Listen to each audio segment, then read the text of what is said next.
Welcome to another Sunday Trialogue. Unfortunately, it said that your stream was deleted from YouTube, Ethan. So I'm not sure if Yeah, it's sorry streaming to about your that. website. It's a glitch. It's all good. It's not super important. Yeah. I'll Oh, let and there let he you is, young do that for Stitches. me. Yeah, so I'll just hop right into it if you guys don't mind. We can get into this. This is what I've been thinking about a lot this past week. Let's see here. This is a laser pointer being fired and being filmed at 200 or 2 billion frames per second. So let's see how this looks. Into the garage where I have a mirror where that beam bounces back into another parallel mirror. So this beam of light is going to ricochet back and forth until it finally misses a mirror and hits the wall down there. This is what that setup looks like with a long exposure photograph on a camera, very similar to what your human eye would see if you were standing here with me. And this is what that looks like at 2 billion frames per second. Light moves about 6 inches or 15 centimeters per frame of this video.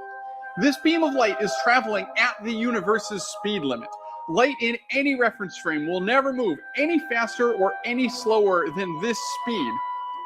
But what happens if I move the camera?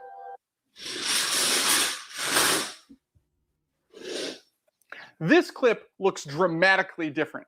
The light traveling away from the camera appears much slower, and the light traveling back towards the camera looks dramatically faster, like almost instant. And that's like really weird because I just finished saying that light always goes the same speed no matter what. So if you have an idea why the light in it is so strange, leave it in the comments while the title card plays. Because in this video, I'm going to show you how I built the upgraded version of my ludicrously high-speed camera, and we're going to get to the bottom of this light speed mystery. Well, that's just one of many light speed mysteries, but you saw exactly what was happening there. It didn't look like the light was moving at all. So that's what my hypothesis is that the light isn't actually moving. It's lighting up as it goes. So there's never any motion of light. It just lights up, sort of like we're pixels, and it lights the space up. Well, I think the explanation to that is if you look please what laser means.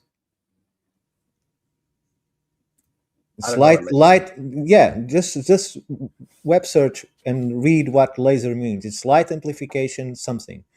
I think it answers what you just said. Okay, well, let's see. Definition. Okay. What the letters mean. That's the source of the word laser. Laser is a combination of words. It's a term. It's not a device that generates an intense beam of coherent monochromatic light or other electromagnetic radiation stimulated by emission of photons from excited atoms or molecules. Lasers used in drilling, cutting, blah, blah, blah, blah, blah. Surgery, tomography. I found it. What'd you find? Light amplification by stimulated emission of radiation. Exactly. That's what laser. The word laser was created from that combination of words. Well, here's my question. How can you tell if the photon is actually moving or not? Is the photon moving? How do we know that that photon there is the same as the one over here and not a whole bunch of different photons coming on and then going off as it goes? If you read the name, it means that those photons were there, but they are just being amplified by the energy of the source. So, and the energy of the source is localized, so only those photons that are met within the path of that amplification are lightened up. And that emits energy. That's why laser cuts, because they are excited and they start producing energy, which translates into there is energy everywhere as long as we just amplify it. And that's what laser does. I know this might be confusing to people that think that laser is a beam of light like Star Wars or something like that, but it's just the amplification of the energy within the radius of the emission of the device that is emitting the laser. I'm not sure if I'm complicating this too much, but No, it makes sense. I was thinking that just from the way it looked to me from that video, it looked like these different spots all along that laser beam were just lighting up and then turning off. and did you notice that once it's bounced, it's not straight? It curves when it shouldn't curve. So why is it curving? Right. It's creating like a small crescent. If you look at the image, it creates like a small crescent, like a fluorescent light. And I think it's because the layer beneath it is already amplified, so it's creating its own energy. It is creating the arch on the beam that is above it.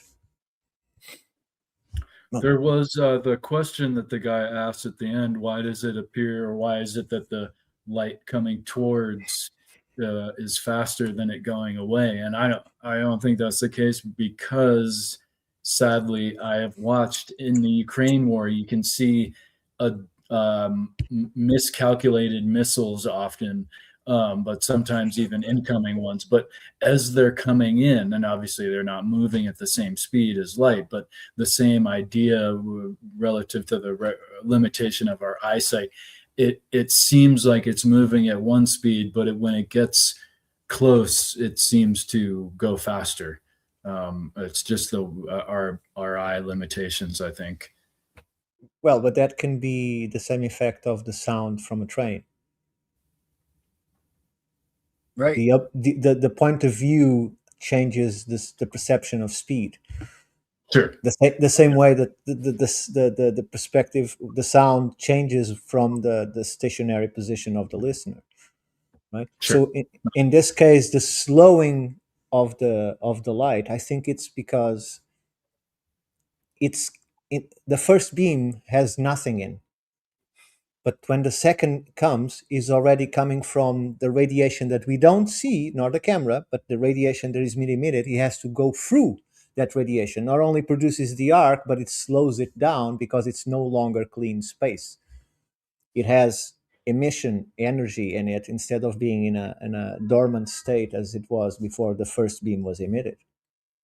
So if we had a thermometer sensitive enough, I believe we'd capture a change in the temperature caused by the radiation of the beam. Could be. I mean, I don't know how much energy it would take to actually change the temperature, but those lasers can get pretty hot. I was thinking more along the lines of Christmas lights. It looks like the light is moving in Christmas lights. But Yes, none of those lights have changed position No. at all. No. That's what I'm thinking light is doing. It's not actually moving. It's lighting something up. Well, Right? So we're seeing it move, but how do we know that that photon is the same photon from one place to the other? Like if we could go back, well, no, I already closed it out, but if you go back to the video, you could see that it's kind of, where's the front end of this thing? Is the front end actually the photon load? Is there some sort of measurable photon amount that you can kind of hold in your hand and say, this is the same photon that started over there? Or is it kind of more like electricity, where electricity doesn't actually move through the line? It just, you push the billiard ball and then those billiard balls over there pop out. okay, so let's translate that. Let's enlarge the experience so that might be easier. I'm not sure. The lights of the sun takes 8 minutes, roughly 8 minutes to reach the Earth. So we are only watching the sun as it was 8 minutes ago, not in the present, right? So if I follow your question, the question is that light always between the sun and the Earth, and is being excited by the heat and the radiation emitted by the sun, or are they actually photons traveling from the sun into space, and some of them hit the Earth that we can see? Right. Young Stitches 8 mentions the quantum field of vacuum. I quote him, which I think we all are, but I'm probably more than the average, admittedly ignorant of quantum physics and the quantum. But one thing for certain, Headless, you asked about, is it the same photon traveling, or is it different photons being affected by the light traveling through effectively, if I'm putting that correctly. And that I can't answer, but I can say with certainty by way of experiments of quantum physics that all photons or all things are connected through a quantum field that actually can respond quicker than light. Well, light has been, although most people think it, light is not the fastest thing in the universe. First of all, right? We can assume from the quantum physics Yeah. test that, in fact, consciousness is quicker because of the things that they're finding in regards to divergent connections between vast distances, Or it's omnipresent. particles and so forth. And the fact that when my arm moves, the signal only so the order that my brain gives my body for me to do this happens after I start the movement. Right. It's so, like that across vast distances. Very great comparison. Yeah, it is exactly like that. Yeah. It happens before. So the signal reaches the brain after the movement has. So it's like a lag in our conversation. You are hearing me in real time, but you are hearing me with a slight delay from when I speak to when you hear. But I think that Atlas is making a very interesting question here that I never thought about it, but I'm thinking about it now. That is, we know from Nassim Haramein that there is infinite amount of energy in every cubic centimeter of vacuum, right? That vacuum is not empty. So I think that what Atlas is asking here is a photon a real thing, or is a reaction to the energy created by something crossing that same field as it reaches it? So it's exactly what American Citizen X is talking about, wave or a particle. You can't have a wave outside of a substance. It has to be a substance for you to get the wave effect. Like you can't get a wave. You got to with no air. With no air, there's no sound, right? So what I'm saying is that if it is a wave, it has to be traveling through a substance. A medium, yeah, through a medium. There has to be a kind of a ether if light is to act as a wave, because there has to be something that it's passing through. So literally, when you're talking about waves, you're talking about the effect I was just mentioning with the light bulbs on the string. That light isn't moving on the string. Like nothing is moving. It's just lighting up these different spots. That would be more like a wave than a particle, because the particle is sort of like part of the wave, but it's not actually the thing that's moving. Well, I think the wave will allow each individual particle to be affected and light up as the wave moves. But then you've got the particle, and you get the particle effect when you witness it. It's almost a function of consciousness. It is, but it's related to our perception and to the limits of our senses. Right? So it's still happening because you showed it with a very high speed camera, right? That is not instantaneous. Right. So in fact, there are calculations that determine that if you are in the same room as the other person, imagine you are in a classroom looking at your teacher, you're watching your teacher as he was a few tenths of a seconds before, or a microseconds before, depending on the distance, right?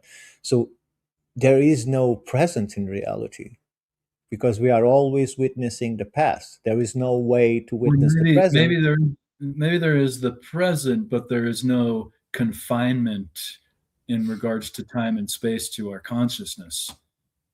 It just means that time is, as I see it and as I have written it, time is nothing but our perception of what is happening. It doesn't exist beyond that. It's just because there is no past, there is no future, and there is no present, because everything you witness is already in the past. Well, right? what about this? Here's a It's all conundrum. related to motion. That's what I was saying. Sorry. I just wanted to say that time No, is no, only related to motion. Without motion, there is no time. And that's why I think that when all of this was created, be it creationism or be it pure causality by something, it depends on movement. That's why the universe keeps expanding. That's why galaxies whirl. That's why stars keep moving on those galaxies. That's why we are following our star.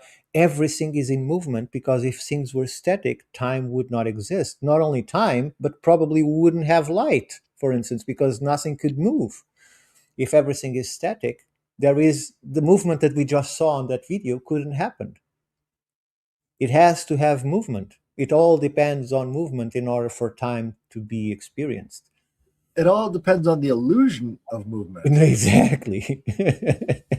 I So was referencing kind of, or I was considering the idea that there might be some predetermined future that might have already happened. And in regards to that, actually, Stein and I just did a podcast recently, and we ended up talking about remote viewing, a current obsession of mine, I guess. And one story about a remote viewing that took place led the remote viewer to believe that there is no preordained future just because of this subtle potential. They were looking for a person. They're really big on finding missing persons. They find, I think these guys have a lot of sense of karma, if you will, rather whether they use that word or not. And they were looking for a person that it was determined by the remote viewing that he would be there at a diner or whatever it was at 8:40. And so the people that were looking for him, the authorities, went to the place, to get it staked out, to get ready at 8 o'clock, waited around. At 8:35, they see the guy, grab him. So the event, it's a subtle change, admittedly, but he did not make it to the place at 8:40 because he was taken by the authorities, right? I think there is some kind of measure of maybe a mixture of choice and destiny, right? Yeah, You're but you're if you're mute with us. retrocausality. You should have told me that in the future, in the past.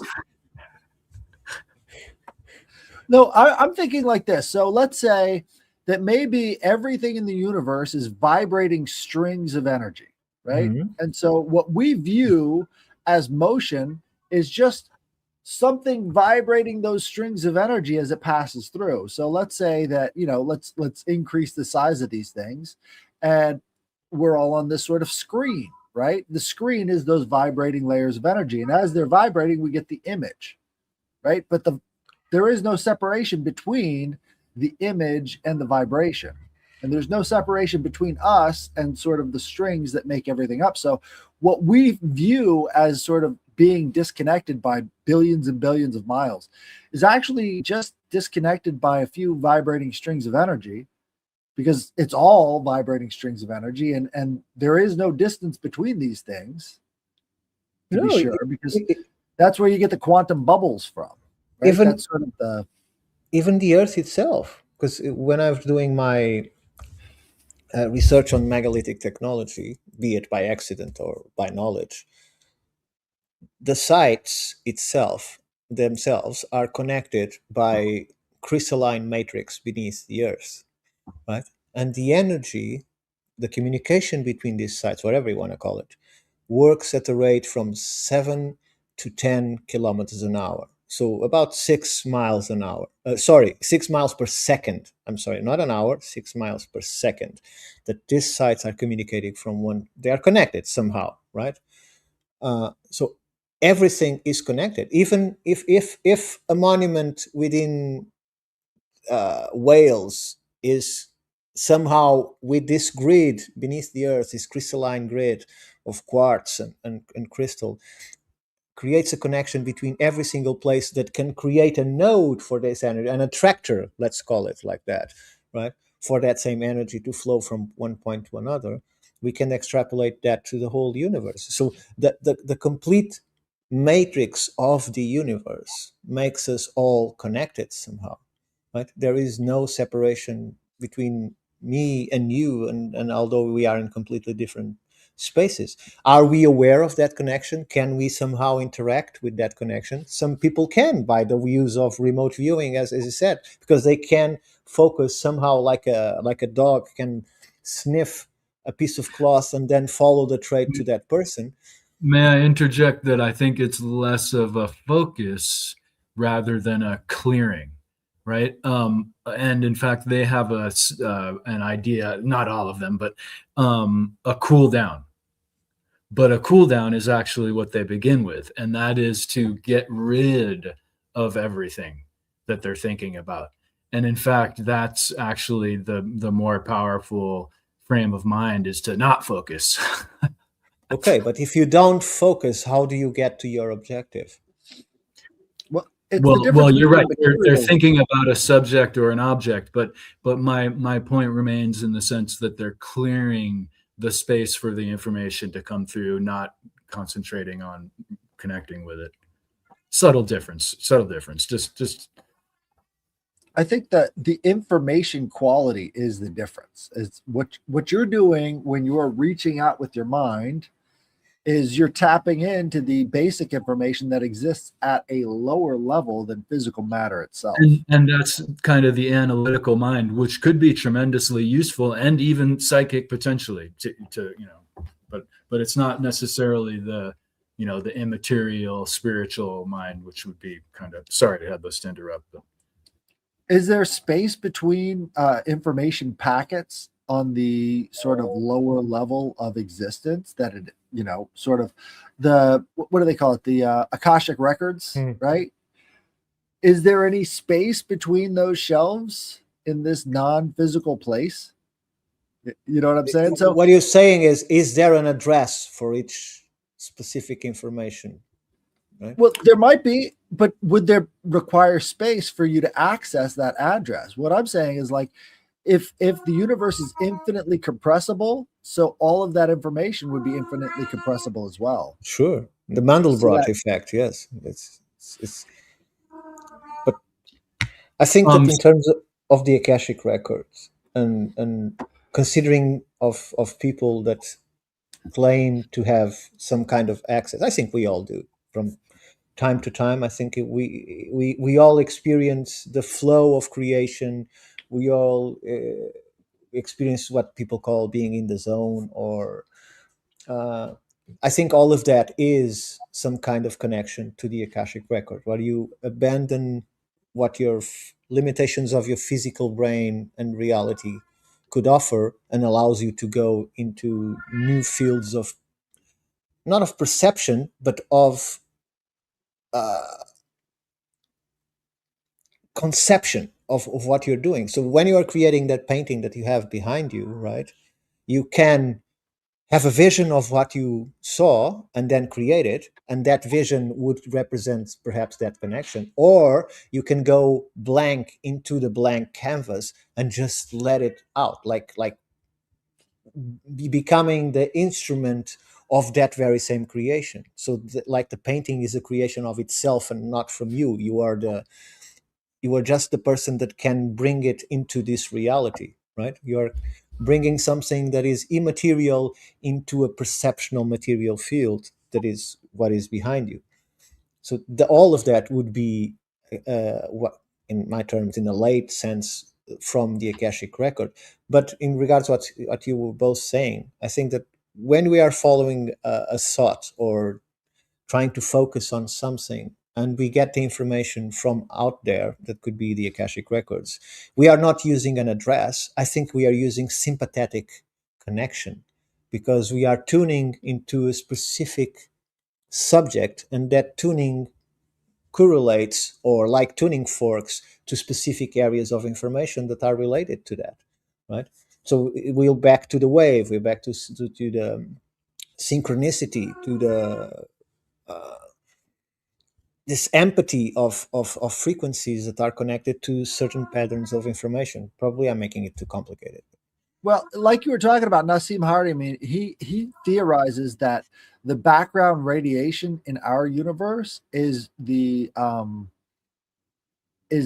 black hole of a different universe. So it's like we're on a separate vibration from that black hole energy, which makes up all of that infinite energy within every square centimeter of space. That would be sort of like the substrate of the universe that we're sort of built off of. The only reason we can even exist in this state is the fact that the black hole in some other universe is powering it. So I'm thinking, what if that's the Akashic record as well? It stores the information, As a singularity? right, as a different sort of plane of existence. So like the mind of God is all of that information kept within the black hole that's powering our universe. The reason I brought it up is because I was reading this book. Let me see if I can bring it up for you guys. Have you guys ever heard of Martinism? I saw you mentioned it the other day, and what's her name, who's been on the Occult Rejects a number of times, the Mormon woman, I forget her name right now. She had also mentioned it, but I only for Heidi. you guys. Heidi. Okay, so Martinism is this kind of religion. It's a mixture between paganism and Christian metaphysics, right? And so this book was written in 1770 by this guy named Martinez de Pasquale. And if you look it up, it's called Treatise on the Reintegration of Beings in Their First Spiritually Divine Property, Virtue, and Power. Mhm. And so this book is all about their cosmology, the Martinists. And Martinism is what gave rise to voodoo. Like specifically, they go through his story of how he gets down to the islands and starts voodoo, right? I In thought voodoo 1770. was much older than that. But Well, no, it has roots in Africa too, but like voodoo is the syncretism between Freemasonry and this form of Freemasonry called Martinism and this African religion. So it's the combination of the two, right? And so basically, in this whole book is just his retelling of the cosmology that basically patches the Bible, right? And the way he describes this emanation, he kind of like he says that everything is emanated from the mind of God. But I corrected people when they were thinking that it was an outward force. It's an inward force. So it's emanating from the center of this thing, this mind outward, and all of that is contained within the mind of God, right? So the emanations that they're talking about is sort of an inward emanation, and we sort of exist as a little nodule within the mind of God.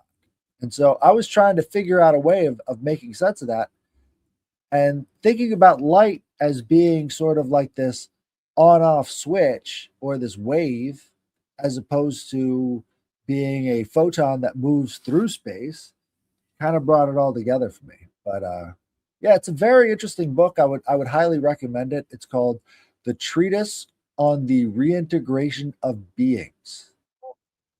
Martinez de Pasquale.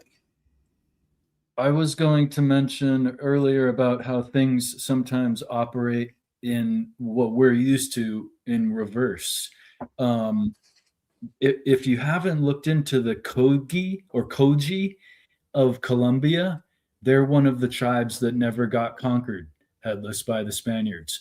A mountain tribe. A couple of great documentaries about them, but only a couple. They're very reclusive. Because they live in mountains, you can just like have the most wonderful harvesting culture ever, because you just have different mountainous regions to get your grapefruit from and your this and that and so on. There was another tribe there though that had so forgive me for not knowing them, but it was in a documentary about a river, and it was about their idea that the headwaters, the place where the river exited into the ocean, rather, was what was affecting the beginning, the headwaters in the mountains, not the other way around. They were having all these pollution and environmental problems with the river, and scientists were trying to figure out. You go to the exit of the river, and it's just complete industrialization and just the horrors of mankind, essentially, all right there. But pristine up top, you would think. But their idea that went totally contrary to any sensibility was that things were affecting it downriver, not upriver. So just an interesting idea. But it was upriver. It was upriver. The upriver was being affected by downriver was the indigenous concept, whereas that doesn't make any sense because if you're thinking just materialism and so I forget exactly what the conclusion was with this documentary, but that just stuck out in my head. So if I have an idea, if I is it a good time to go into? Sure. And actually, of course, it's slightly related, but I admit I'm beginning my starting point to relate to light because of what Headless brought up. What a great idea that was. I would propose that there is a celebration coming up on the planet that's been celebrated by all the planet throughout recorded time, and that is the winter solstice, right? And it was, in fact, if you look at it in a spiritual kind of idea, it was, in fact, kind of related to the New Year's celebration, right? In the sense of reviewing and resolving, right? We have resolutions now that are kind of, considered throwaway, if you will, but to be resolute for the new year and review it is a really powerful part of the fourth initiation, even I might call it, in my obsession because of the solstice. The winter solstice. But I think too, probably it was something that has been celebrated across the universe because light, in reference to objects in orbit all across the universe, one absolute, we can presume there are 4 seasons for every object in revolution of a sun. So likely all across the universe, this has been something that has been at least referenced, if not ritualized and celebrated. Well, you need the angle of the Earth to create that. Well, so if you have a planet that is not in a certain degree of inclination, you won't have that. You would have it, you just wouldn't notice it as distinctly, right? Because if you go to the North Pole, it's the season might be 3 months long, right, of darkness and so forth. If the planet is straight, you'll have precisely, if it is a year of rotation, you have 6 months of night and 6 months of day constantly. Right. But it needs the tilt. There would be an instantaneous shift of the season, right? Because it's in revolution. Exactly. But there would still be, in effect, a change of the seasons and change of its reference in revolution, right? Sure. As we have the 22 or 23 degree axis that provides for, holy shit, a 3-day mode of stillness, and all these other effects that you pointed out, Ricardo, basically has enabled us to have life as we know it. So you're right. I'm just saying, in the abstract, it's basically a certainty, no matter the time that it might be. or the distinction. It's something that is happening all across the universe, in effect, right? So it's a really primal thing, and maybe there are several. If life developed on a planet without it, maybe they don't notice it, but probably life didn't develop on those planets, right?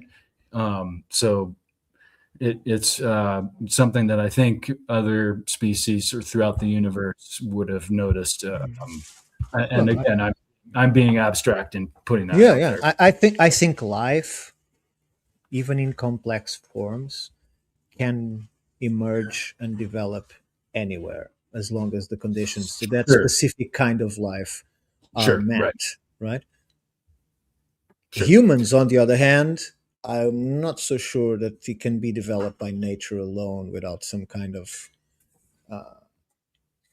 interference by third parties. Because you're muted, Headless.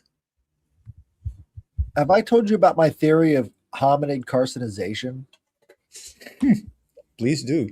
I think so. So, when it comes to sea animals, like all these invertebrates in the sea have a stage where they all come out looking like a crab. So there's like all these different types of sea creature that are different species from each other, but they go through this same evolutionary process that produces a crab shape.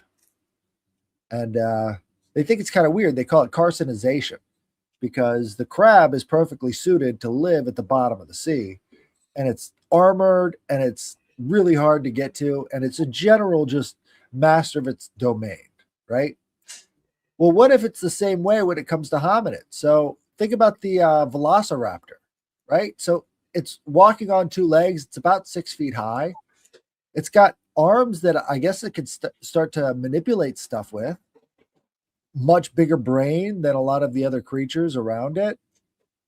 Apparently hunted in packs and things. Well, what if it's actually the same kind of process with humans and apes and all the rest of these different creatures where they get to a certain level and it starts to turn into hominid carcinization? They all kind of have the same sort of body shape that humans have when it comes to that kind of intelligence distribution. Well, first of I all, we I had kind of I've thought that for a while. Do you mean across the interstellar universe? The potential of I kind of think that is a potential for sure. It seems We were to ruined be by Star Trek. You know, Star Trek has hominid carcinization. Anywhere they go in the universe, they've got the same sort of stuff, except with, you know, slightly different makeup. and having hands and so forth to manipulate objects and begin industrialization to make things to move throughout areas. I think, and just to be crazy enough to want to do it, I don't think the octopus would do it, right? Or the dolphin. They have no inclination to make a spaceship. They don't have hands. It doesn't even cross their minds. Well, few million years here or there, and you might be looking at maybe octopuses or you know, dolphins going through the same sort of No doubt. carcinization process. So Yeah, it's you might possible. have well, walking Look, it dolphins. reminds me too, real quick, Ricardo. It reminds me of the birth process, in pregnancy, how all animals kind of look like a pig. All mammals, rather, look like a pig, and the zygote has the snake. There's all these different levels of creation in the pregnancy process.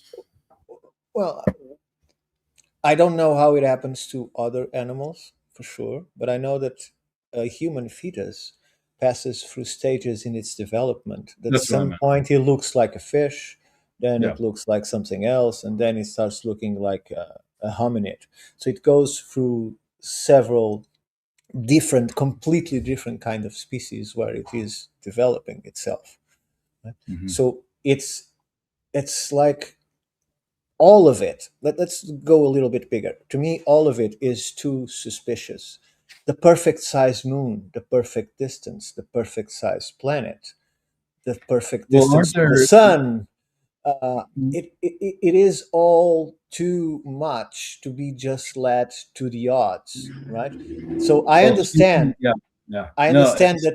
I understand when people looked at this 500 or 1,000 years ago, they saw spheres of influence, and everything was divided equally. Everything was divinely planned. I can understand that because that's how it looks, right? In reality, we see that the natural world in terms of species and independent creatures is all very well organized and self-organized in its chaotic way, but it's organized. And humans seem to be completely aside. They seem to be a compression of all the good things into one single creature with infinite possibilities that the other animals can't. Right? We can learn from the cheetah. We can learn from a monkey. We can learn from a gopher. We can have all of these abilities because we can not only emulate them, we can create mechanisms that simulate what these animals have as characteristics. We can see in the dark by creating goggles as a bat does, or as a bee in infrared, or so on.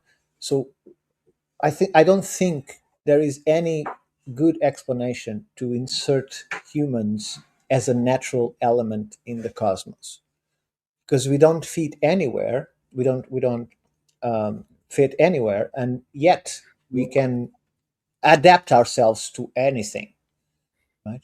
We can create. I think that's the distinction of humankind, and maybe we don't fit in under our current mediation anywhere, right? Because Because we used to be more integrative, and even we would build up the environment rather than destroy it. We did fit in, even, I would say, but not so much anymore. To your point. So I just wanted to pop in here real quick before we get too far off of it. You were talking about the layers of the fetus. yes, Well, the one thing that I sort of see across all fetuses is this sort of hippocampoid shape, like this water horse type shape. And it's funny that it's also the inspiration for the name of the hippocampus inside of our brains as well. So there's this layer of sensory tissue, right, called the hippocampus that is related to, I believe it's memory. I could be wrong on that. But that's also sort of this hippocampus type figure here that you also see in all of the fetuses, no matter what species it is, they all sort of have that general hippocampoid shape. And it's funny that it's related to this mythic creature of the waters because, it's that's sort of like what you start out as is this sort of creature inside of the waters. Everything yeah, starts out in the water. yeah. So, on some levels, you could say that we're outside of nature, but if you look through all these different transitionary forms that they talk about a lot in evolutionary biology, you start to find a lot of this stuff relates back to mythology because they were the ones who were presuming this connection between all things at these different levels, using their mythology as sort of the guideposts. Yeah. I think. I And think. and Go on, Ethan. no, please go ahead. Oh, thank you. I was just going to say that the distinction between, regarding what Headless was saying, the distinction between a god, a supreme creator, and all the minions beneath him, until we reach to earthlings, to humans, is the fact that God is the, whatever you call it, is the only thing that is beyond creation, and everything emanates from it, developing into multiple complexities until the reality that we see. And I think that humans don't, although it cannot be outside of that initial creation, that creation is the only one that can happen from nothing, right? And everything else has to happen and be created with what was created from nothing. So that's the only singularity that can happen there, and that's the where the power resides to know all things, because of the sequence of events, because everything is a sequence of events, even at quantum physics. It's the chaos that we don't understand, that can only be perceived by the person that clicked the initial button to create the reality from nothing, if we can visualize that. And the second point I want to say in regards to headless is keep in mind that the size of the brain has no connection whatsoever to intellectual capacity. So the thing that we are taught, that the size of the brain is related to intelligence and the ability to be intelligent, is completely false. Because you can have a person with a very small head and a very small cranial capacity and be a genius. It has nothing to do with the size of the brain. It has to do with how the brain is structured and is capable of functioning in terms of synapses, in terms of connections, in terms of nodes where the energy can circulate and be translated into understandable information for the person that has that brain, right? So you have animals with very large brains and they are not that intelligent, and you have animals with very small brains that are very intelligent. And you can see that also in human. In fact, we have several ancestors that have a bigger brain than we do, right? So, and that didn't make them more intelligent from the perspective that historians give us. It's how you use what you use instead of how big it is. Well, And go ahead. well, this is the Martinist thing again. This is their image, their cosmology of it, right? So this is what I guess they would call God, right? And so super celestial immensity, that would include like all of these spirits of the four corners and stuff, and then this deity that sort of brings creation into the world. And then like the whole image itself creates this Mercury sigil, right? Yeah, with the celestial Pretty spheres inside it. Yeah. Right. And so instead of thinking about emanations from inside a small thing outward, what if it's from a small thing inward? And that's sort of where we are, is that whole thing. And I was just bringing that up because you were saying it doesn't matter about the size of the brain. Well, in some regards, you got to think about it like a hologram, right? So this hologram is containing something else, and that would be the intelligence source. So the pattern of that hologram has more to do with the intelligence of the thing than the physical biology itself. And you see this with a lot of reincarnation people, like children that shouldn't know these words and shouldn't know these places are telling their parents, that they're a different soul from a different time period. And then they go and they check out those locations and find out that, what this 3-year-old said is accurate. And do you believe that makes it as a proof of that child was the person that lived those moments? I think they could just be picking it up like a radio station. I think it's like he's I believe that happens because these people have a frequency that is too close to the signal in the vacuum, whatever you want to call it, of the person that lived that life. So you can tune it specific, like that sympathetic wave that we're talking about, into the Akashic records, and they can see it clearly as it is him. And some people interpret that, oh, that was me in a past life, when they are actually just visualizing what happened to that person, right? Right. Instead of being that person recycled into a new body. Right? But on some level, that's kind of all we are anyway. So, well, and this is the very celebration that I was pointing out, and I was postulating that all across the universe it might be recognized, but certainly all across the planet. This is the celebration of renewal and rebirth. Hence, in mythology, including the Jesus story, we have the divine birth, right? From almost with the notion that we are, in fact, or it is, or he is, or one is, crossing this place where physical and spiritual align and intersect just for a second, and we can actually have this breakthrough this rebirth. And I like the word breakthrough because it's much more applicable in the sense that a break sucks. Being in the darkness, unless you're contemplative and still and or having wonderful conversations like we are now, it's the time of darkness. It's the time to do that. It's not the time to go out and go big and get drunk in traditional kind of understandings. And that's the break. The light has died, and everything is silent. And is it going to come back? And the breakthrough, like going through ice, the light starts to come back. Well, I think that fits exactly with the notion that darkness is but the absence of light. Sure. Darkness is nothing to be afraid of. It's actually the reason we kind of have lights on the Christmas tree is to delineate and bring about the lights in the darkness. Darkness is not necessarily fearful. And interesting, all these different occult or esoteric ideas come together in the Christmas celebration.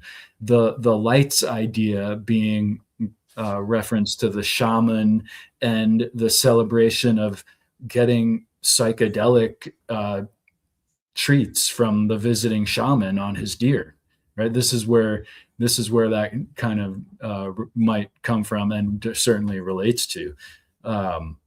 So this is a universal celebration, what they might call pagan, right? They give the mainstream normies, in what I mean by they, give paganism a bad name. No, this is the celebration of universal and natural ideas. Hold on. So we've got let me just finish real quick. That we now have had things headless, as you've pointed out before, to my great merriment, no pun intended, that these monotheist religions are a psyop. And now we see the biggest story on the planet now is taking over a culture that has, in fact, no initiations. So the Jesus story comes from this universal pagan idea of renewal and rebirth and the light, and the solstice and so on. And now what is attached to that is the Santa story. And it is, in fact, the first initiation that I would say that most Western cultures kind of build on. And it is a culture or a celebration of lying to children, just like Saturnalia, which it is considered to be a pagan holiday that Christmas is attached to, whereas Santa Claus story is attached to that. So in fact, the idea that, telling people this story is a way to build up their sense of magic, that's a lie too, because it really builds up their sense of betrayal and the sense of that there must not be magic, right? Listen. Well, if we're going to be honest here, you know how they would distribute the hallucinogens that came on this holy holiday is through reindeer piss. So Shaman, they would let the reindeer eat the Amanita muscaria mushrooms because they love it, and it's usually, it can be poisonous to humans if you don't prepare it right, but the reindeers apparently filter it right through. So you collect the reindeer piss and consume that to get the effects of the Amanita muscaria mushroom. So and the pee drinking for intoxication, I believe, was utilized in the Americas too. The shaman's pee rather than the reindeer, which is the shaman's pee. Yeah. Well, that's funny. I don't want to say which tribe, so I'm not sure 100%. But my point being of this dilution of this universal celebration to where now we've gotten rid of even the connection of the rebirth to why do we celebrate New Year right then too? It's the same celebration, right? This idea to be resolute for the new year is the most empowering thing that we could do, especially in combination with the universal story that is allegorically represented in the Jesus story, in a sense, right? Well, even if you look at the Santa story, instead of thinking about it like a lie, maybe that's a very old ancestral memory, because during Saturnalia, they did give gifts to each other. It was the combination of both Jupiter and Saturn. Like, this was the time of year when you've got this. I agree. In the older times, it was probably a useful, proper concept, right? In fact, but now we've diluted it so far away from Saturnalia and even Christmas that it's a materialistic silliness that really is it kills the sense of magic, right? I mean, what people love Rudolph the Red-Nosed Reindeer the most, and he is like this. He's like the archetypal kid. He's not little kid. He's not accepted by the bigger kids that already have their facilitated groupings. He's a reject. He's got this big nose or something. He's got this flaw. And then he's the leader. Then he's the guy. And so every kid can identify with that. But then the rug is pulled out from underneath, right? Oh, there's no Santa. Wait, so that means there's no Rudolph either. Wait, so where's my inspiration? No, it's like totally crushed. I would say that all of this has been extensively twisted in accordance to every specific time until it gets to us. But if you think about it, not as a shamanic practices, but as a fundamental society trait, that every single time we have the smallest days of the year, and when the moment from where each day is going to be bigger and bigger, right? And you give hallucinogenics to the whole tribe, you are ensuring that they understand that there is more than the reality that they are seeing. That the pursuit of materialistical things, be whatever they are just one side of reality.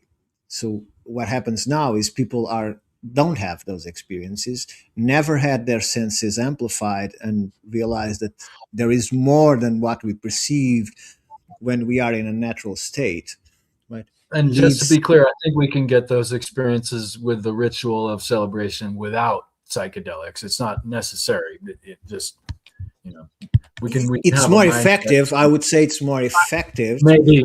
I'm just saying, like, for those that are listening, like, it's not because it's different for you to explain what is the connection you feel when you're having a psychedelic experience and having the psychedelic experience, right? So they in order to achieve that with religion, they had to invest in writing lots of material, in creating constant teachings to the people as much as possible about what it is and what they think people should feel and understand or realize.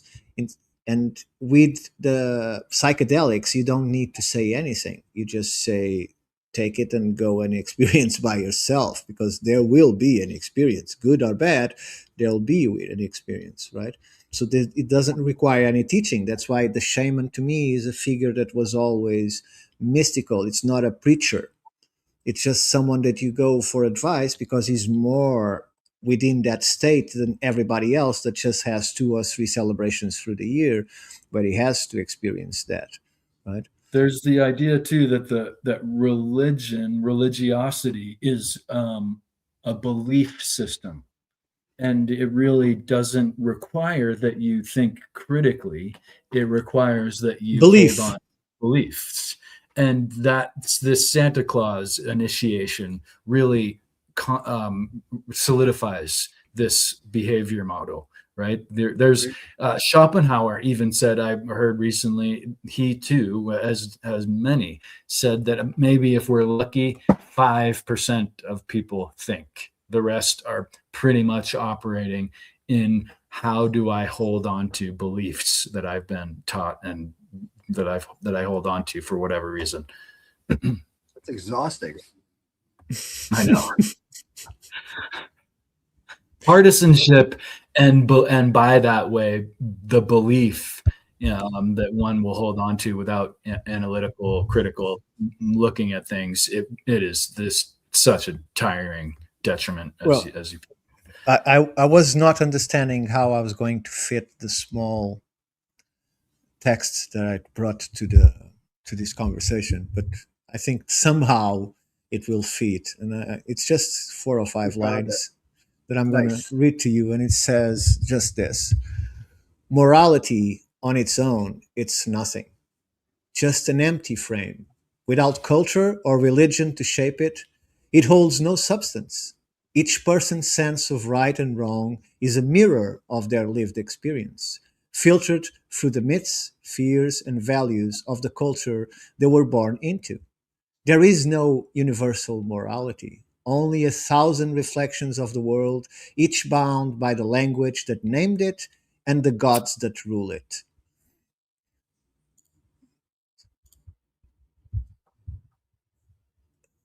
And silence.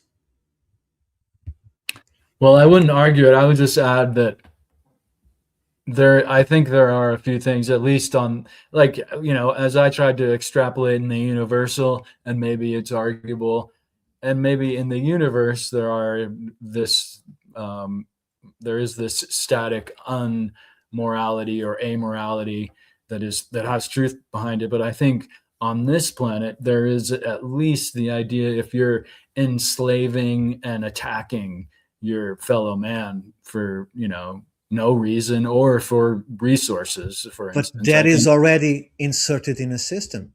What I'm trying to say when I wrote these lines is, if you put a human in a condition where he has no outside sources but his own, right? No religion, no government, no laws, no one to teach him anything, and all he has is nature, his concept of morality would be completely different than what we experience today. That is a mash of politics, religion, social, cultural traditions, and all of that, right? So it's a construct. There is no self-thought about what am I doing is actually moral or good or evil, because all of those notions are already given to you, right, by the system, by when you're growing up, because they are given to you. And if you are isolated, right, you don't have that source. So what is good and evil on those conditions where you have no external source of information but your own? And I think that that's exactly what happens when you go into a psychedelic experience. You get out of, none of that has its value. It's just you and your experience, although the experience is based on the world that we live in, but it's more based on the roots of it, right? You are naked beneath your own self, right? See, I don't know if I agree with that. I think that everything is sort of ascribed to nature's type of morality. We just sort of assume that the way that prey sees the predator isn't a part of that as well. So there is an essence to where all of this stuff comes from. If you watch squirrels, they'll warn other animals that a hawk is in the air when they see it, right? And so they kind of share information, but also those squirrels will false alarm the other animals if it sees something that those animals are getting that it wants. Sure. So I think a lot of what we see in human behavior is just an extension of nature. How far out of harmony are we? Because you could see the way nature responds to harmony, and you could see the way that it responds to chaos. Yeah, It but we are reminds- also fed the idea that to pay taxes is a moral thing. Even animals Well, got to pay taxes. These are arguable in a sense, but you'll never see, well, I shouldn't say never, but the way that humans do it, you'll never see animals doing it in the sense where they eat their own. Animals do it, and they do kill their offspring, sometimes birds and so forth. Rats. But Lions. yeah, right. But I think that's Why will rats do it? should be via all the mythos we get, right, from Abraham going to kill his kids, and who is going to eat their kids, Saturn. Is that right, Ellis? Yep, that's correct. Kronos. And so that kind of mythos is in line with what we're talking about, right? Where we want to refine ourselves to not have no morality, right? True. And Dolphins are rapists. Eros brings up a good point. Animals don't have will, right? Maybe sometimes they are killing their offspring for a certain survival choice, right? But it's definitely, I think humans do have the blank slate, as we talked about earlier, that kind of leads us to maybe have a sense of morality, maybe not. I mean, I think both are potential, right? But What do you mean with animals don't have will? well, animals are, as we were talking about earlier, humans can be a cheetah, can be a cow, can be a pig, can be any number of traits that I can't even mention right now with the time frame. Animals are really restricted by their nature, right? A pig is going to be a pig, a bear is going to be a bear, a snake is going to do what it does, where humans you never know what you're going to get, are you going to get amoral, immoral, moral, right? You just never know. We're an open book. We're an open slate. Well, I think you find the same in animals. The difference is the level of perception. A deer won't be like a cheetah, where a human could be like either. Well, as I had many animals through my life, I understand that you have all kinds of animals. You have mentally impaired. You have very intelligent animals that almost understand everything that you are talking to them, and they manifest exactly what they want and when they want it. Right? Sure. You have animals that just behave in a very passive way. Others that want to be present in everything and active.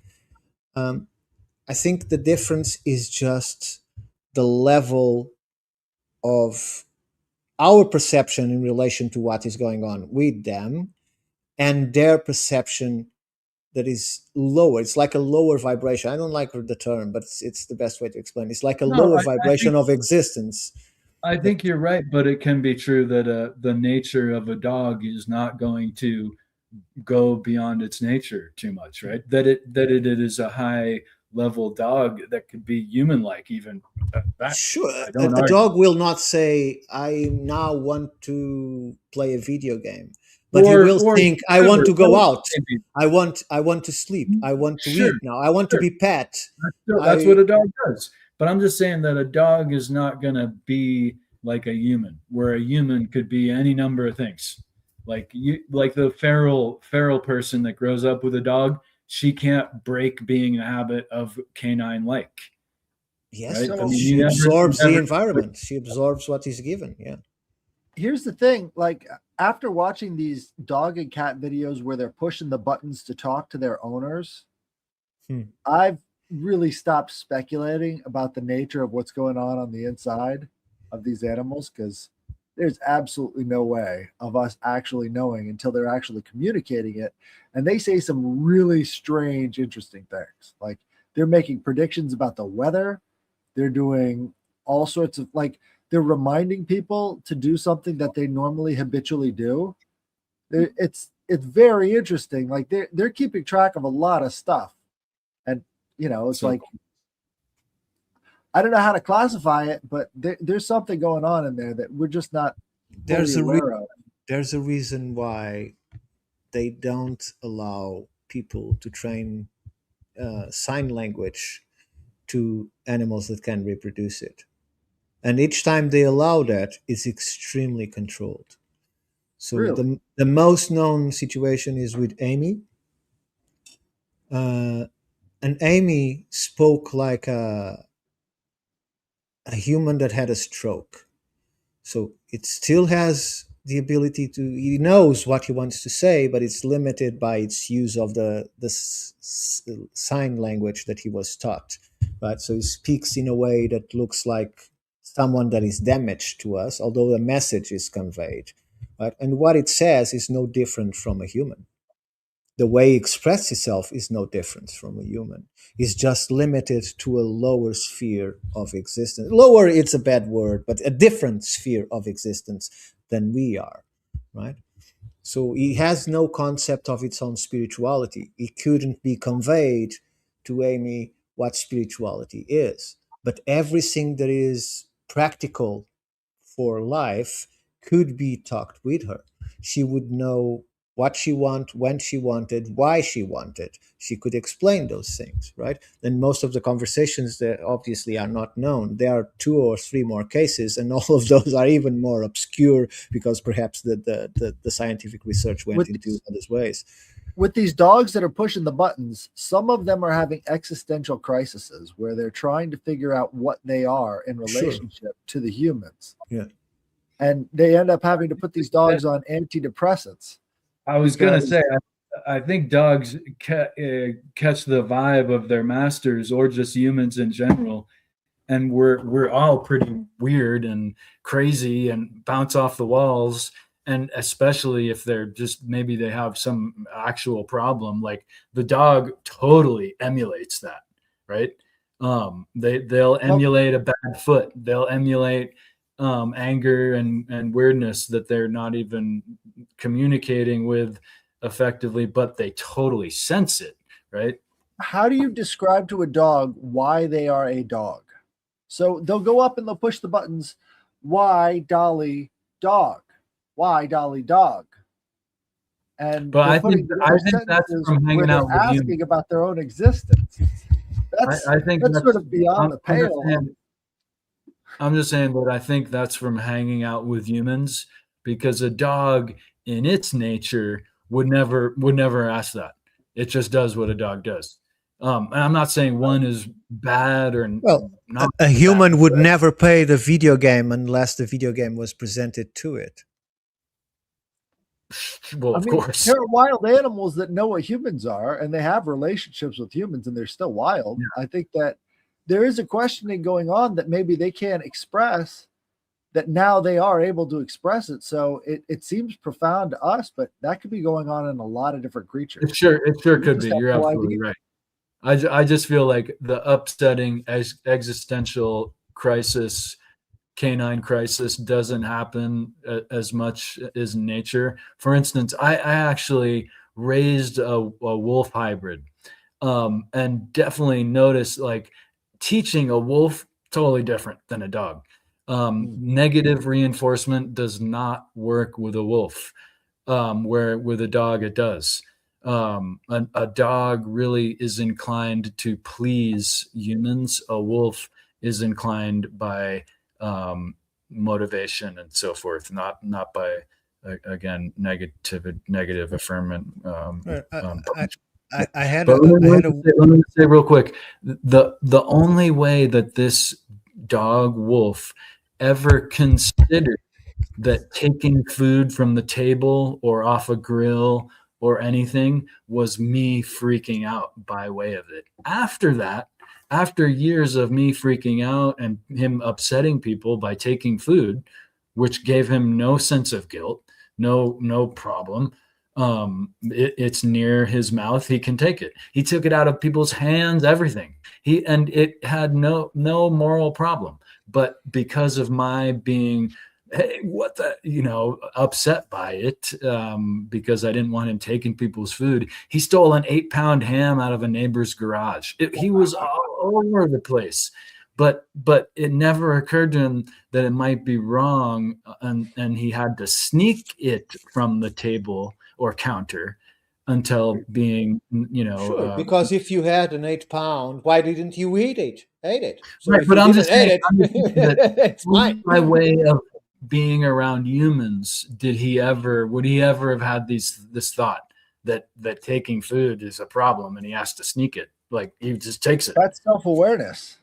Well, It's self-awareness, and by being around crazy humans, right? I had Or I humans, had or humans, however they are. We're all just doing our thing. But me trying not to get him, not me trying to prevent him from stealing food, made him be sneaky about it. well, I didn't had him. He came into my life and he disappeared the same way he came. I had a kind of a. He looked like a enormous husky, but he was from the vet. He told me it was a wolf dog, so probably A lot of bred huskies are bred redwood. bred by something. But he was closer to. So this dog, I never needed to put a leash on him. It's just a matter of he identifies you as the leader of the pack or it doesn't. So if he doesn't recognize you, he just doesn't care about you at Mhm. all. You Mhm. can try to make him do whatever you want, he doesn't recognize. So you always walked by my side. I never touched the Sometimes dog they like because the dog kids. came to me already like 1 or 2 years old. He was on the street. It was my father that caught it and brought it home. Uh, and the same way he came into our lives, he exited because one day my father opened the trunk of the car and he started running and we never saw him back. I spent 3 months looking for him and never found him. So I still don't know if it was something sent from another dimension or whatever. What I can Well, tell I you think is, it was something of a scent, because he'll smell a female or a male and they're gone. what I can tell you is, when I got home, uh, the dog spoke. Right? You didn't just look. I miss you or something. No, I got home and he came to me. He put his paws in here, right in front of me, and made all the complaints of what gone wrong during the day with my mother. And said, "Whoa, whoa, whoa, whoa, whoa, whoa, whoa," and he spoke and he spoke and he spoke until he said his last word, and then he settled down and walked with me around everywhere. So what was he saying? I have no idea, but I have the clear distinction that the animal was always trying to convey something, right? He just didn't have the means to do it. Either we were able to put a translator into a dog or a cat, I think we'll find some very interesting things because headless, you have the cat. Sometimes the cat is looking at you, right? And is it empty? Is it just looking? Or is he analyzing something? Is there any thought process behind that intense look, that fixation? 99% of their communication is body language. They don't meow to get each other's attention because they're already talking to each other with body language.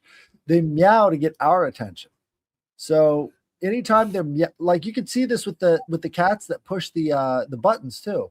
It's they'll start meowing, meowing, meowing, and then they'll go over and start pushing the buttons. So they're not even talking to us with the meow. They're just trying to mimic what we sound like to them. That's why they make the meowing sound. Really, they're talking to us with body language. And so for them, like dogs and cats, for them it's real easy to pick out the right words and stuff because they're already doing that with their bodies, and we're just not picking up on it at all. Like there are so many different indicators of body language when it comes to dogs and cats and micro expressions that if you're not up on that stuff, like every dog behavior can be explained beforehand in their micro expressions and in their demeanor, but you just have to be able to read it. Very few people can, but they're carrying on entire conversations with using just body language, and we're just not picking up on it. So when they're staring at you, they're definitely trying to communicate something. You Just have it's picking up. exactly like people. There are people that are dumb and there are people that are clever than others.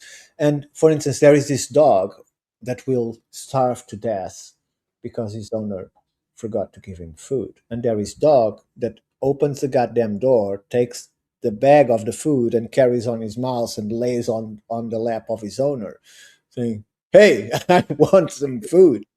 So I think it varies. The problem is we have made so much breeding with animals, so much breeding that the cognitive capacity is probably lowered, and we have this.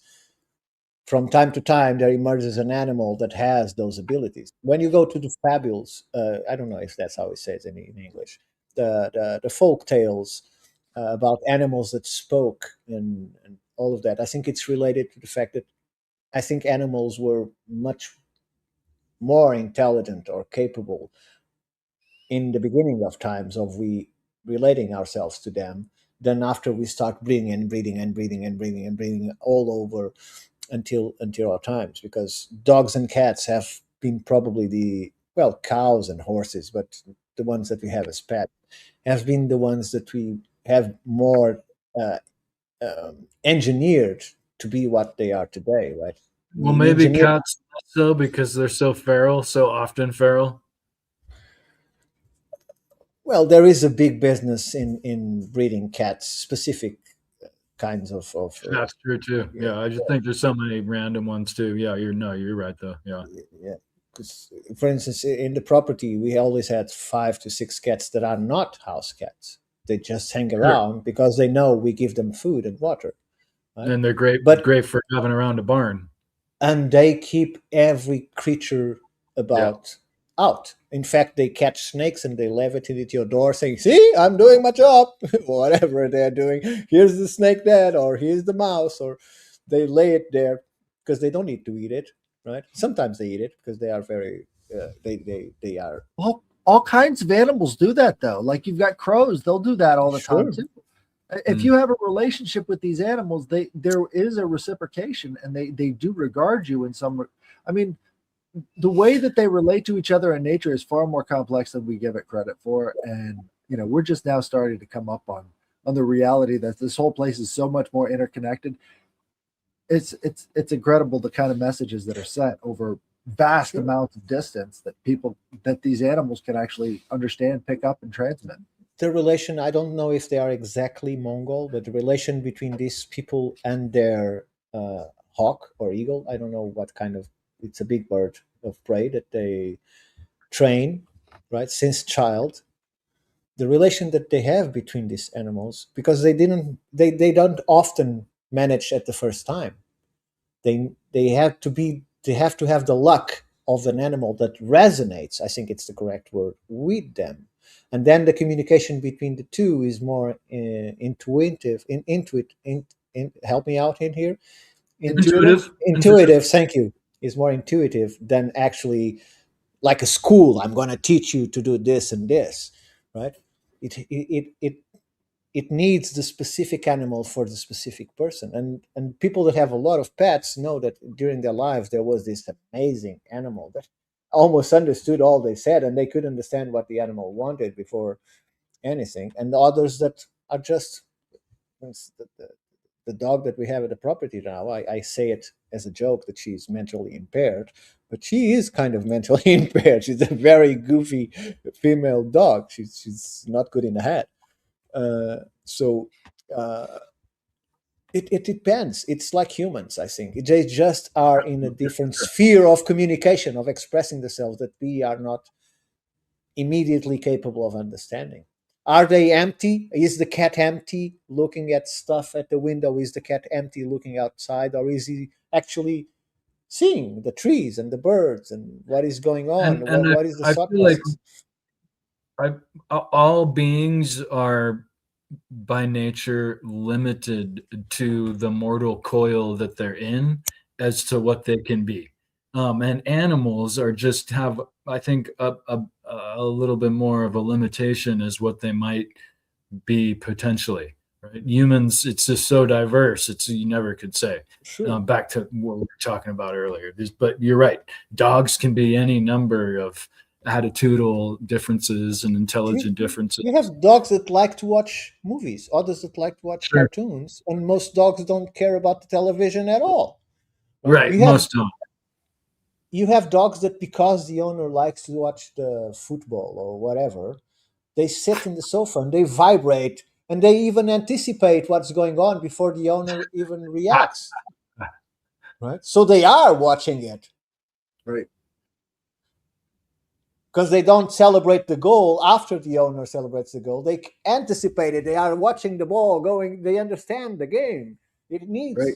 to understand what's going on, because if you don't, the ball going inside the goal post it's just the same as the ball going through the field. There's no difference, right? But he understands, because of public reaction or because the owner, that's the objective, right? You see those dogs that are trained to do these competitions where they have to go through the poles and know when to go under and when to go up, and you train them, yes, but they are loving it. To a point that you don't need to teach them. They know they want to be as fast and as best. They understand that there are other dogs in the competition, right? There's also the idea, if you have a puppy and have it, whether it's its parent or not, have it raised with a certain dog, it's going to take on those traits, as it's going to identify and copy, even to the point that if you raise a puppy with an old dog, it'll act like an old dog its whole life. It'll be kind of, not its whole life, because it has a lot shepherds don't train their dogs. that's all you have to do. They have one dog, and then they put the small dog next to the dog that knows its job, and he learns from the other dog. You never had to teach them the words, and they know it all. Yeah. Greyhounds are never happier than when they're running full pace as fast as they possibly can. It's like they build the joy into the breed itself. It's crazy. So, yeah, and that's not something that you can train. It's something that they have to feel. Right. So I think there's much more to the animal realm than we can perceive. And I think that's the difference between when we see this shaman connection with nature and the animals, that stories that the shaman talks with the animals and so on. It's because somehow through his experiences, his breakthrough through this medium that separates us from them. It's like a person that studied bears all his life. He knows what the bear is going to do because he understands how they work, how their language functions, right? It doesn't have to be verbal, right? But contrary to that guy, to me, it's the most ridiculous story. That guy that was trying to prevent this forest to be cut down, this area of forest that's going to be cut down. So what he sought to do is to get 2 hours early to the site and chain himself to a tree, and he did. Right? The problem is 1 hour before they presume it's 1 hour before they arrive to start the work, a bear came. And he looked, there's a piece of meat tied to a tree. So he killed the guy and ate parts of it, right? Because the guy was tied up and he couldn't defend. Right? Do you know where that happened? In Is America. That a true story? Yeah, it's a true story. It happened in America. You can look it up, I'm sure. California, West Coast somewhere. That's crazy. So there was a woman. Thought, this is a stupid human over here. That's messed up. There's another woman that actually did do that. Lived in the tree, high above, in the top of it, for over a year. Something crazy. She would have people get her food, pull it up. She ended up saving a lot of old growth redwood by living there. Yeah. And you have that example that you both know of the kid that was raised by animals. I can't remember what kind of animals it was. So he's abandoned as a baby, and he was raised by the animals. I don't know if it was chimpanzees. I think there was wolves. Actual wolves. I think so. Yeah. At least there's one case of that. They rescued the kid. They rescued the kid, right? And the kid eventually died after a few years because he could never understand the process of humans.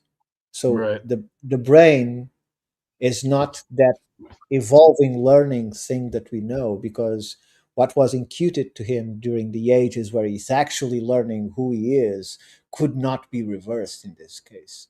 He was still an animal by our standards. Right? all that was being taught to him, words, a fork and a knife, all of that didn't make any sense. Why do I need those things? It just doesn't make any sense. Like you can't explain that to a dog or a cat, right? It it's all about what you are given that makes you, right? And that's probably takes you a little bit of free will. I don't know, but